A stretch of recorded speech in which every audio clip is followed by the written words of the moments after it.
आणि त्या झोपेत हळूच तिला स्वप्न पडलं, जणू तिच्या कुशीमध्ये एक छोटंसं बाळ तिच्या मांडीवर येत आहे असा भास तिला झाला. त्या झोपेमध्ये तिचं बाळ तिच्या जवळ हळूहळू येऊ लागलं. तिला जाग आली. तिने बघितलं, अरे हे बाळ, आणि तिने चक्क जणू तिचं बाळ तिने तिच्या मांडीवर घेतलं. आणि आता पुढे बघूया या स्वप्नामध्ये हे बाळ तिच्याशी काय संवाद साधता येते.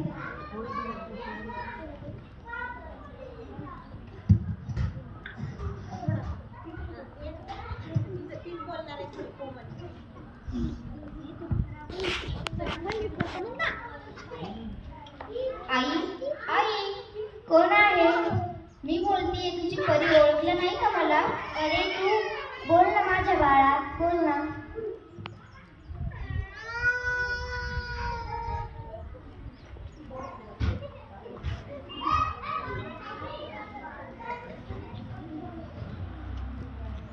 आई, मला जगायचंय ग आई, मला हे सुंदर जग पाहिजे, मला मारू नको आई.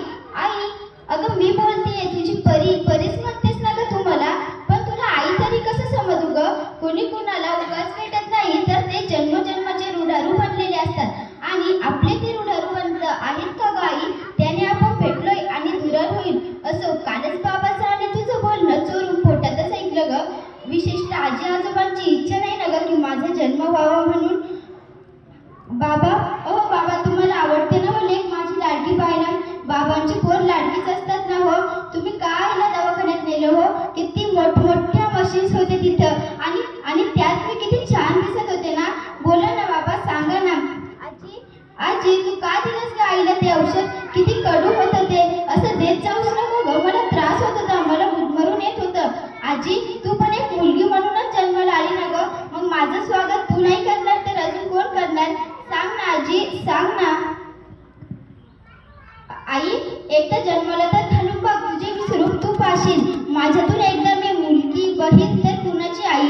मग मला गर्भात मारण्याची काग तुला घाई? सांग ना आई, मला गर्भात मारण्याची काग तुला घाई? खर्चाचं म्हणशील तर मी अजिबात त्रास देणार नाही. मी त्यांचे जुने कपडे घालेल, शाळेत जाईल, त्यांचे जुने दप्तर वापरेल, त्यांची जुनी खेळणी खेळेल. बाबांना जरा सुद्धा त्रास होऊ देणार नाही ग आई. मी शिकून मोठी होईल. आई, तू सांग, उद्या तुम्हाला काढून टाकायला दवाखान्यात जाशील, तेव्हा याचं दुःख मानू की तूच काही क्षण माझ्यासमोर आनंद मानू? सांग ना आई, सांग ना. नुसती स्त्री भ्रूण हत्या करून काय होणार? मुलीच्या संरक्षणाची जबाबदारी घेणार तरी कोण? अशा वेळी मला गजर व्हावं वाटतं. या झोपलेल्या मनातला लढा माझ्या अस्तित्वाशी विचारायचा आहे, माझ्यातल्या असिफाला आणि रेणुकाला सुद्धा, की आजपर्यंत आपण खूप नटलो, यात आपण खरंच समाधानी आहोत का? नाही ना. अगं, आपली आत्मशक्ती हाच आपला अलंकार. चला तर मोडून टाकूया अन्याय अत्याचारी मनगटे, काढून टाकूया अंगावरील बंधनाचा म्हणजेच अलंकाराचा साज. तर आता रडायचं नाही तर लढायचं. ऐक मुली, तुला सांगते, पिंजऱ्यातच आता फडफडू नको.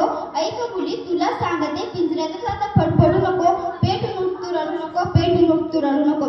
या जमान्यातल्या दुर्योधनाच्या अवलादीची कमी नाही. वाचवायला येईल कृष्ण कोणी, याची सुद्धा हमी नाही.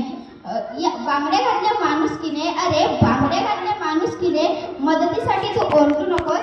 ऐक मुली, तुला सांगते, पिंजऱ्यातच आता फडफडू नको, पेटून तू रडू नको. धन्यवाद.